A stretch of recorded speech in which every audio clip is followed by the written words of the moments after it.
Til millat ko'zgusi jamiyat ichidagi asosiy aloqa vositasidir. Til yashasa millat yashaydi. Shuning uchun ham har bir xalq o'z tilini asrab avaylashi zarur. Mavzuga doir lavhamiz poytaxtimizning Olmazor tumanidan tayyorlangan.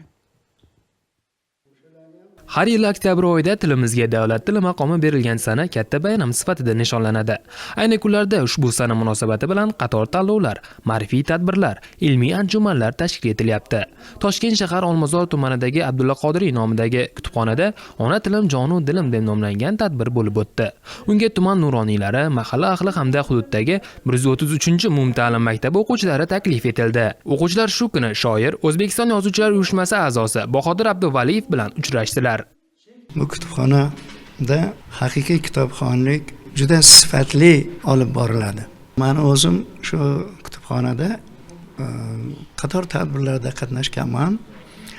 Har doim o'quvchilar nihoyatda avvalambor o'zbekona odat bilan, odob bilan bolalar tinmay qatnashadi. Bu yerda davomat yaxshi. Chunki kutubxonada ish yaxshi olib boriladi. Shu bugungi tadbirda ona tilimiz bo'yicha kelgan tadbirimizda maktab o'quvchilari ham juda aktiv qatnashdi. Tadbirda kutubxona tomonidan tayyorlangan badiiy kompozitsiyalar namoyish etildi. 133-maktabning iqtidorli o'quvchilari o'zlari yozgan she'rlari hamda adabiyot darg'alarining g'azal va dostonlaridan yod etishdi. Eng faol o'quvchilar kutubxona ma'muriyati tomonidan faxriy yorliq hamda Bahodir Abduvaliyevning yangi chop etilgan kitoblari bilan taqdirlandi.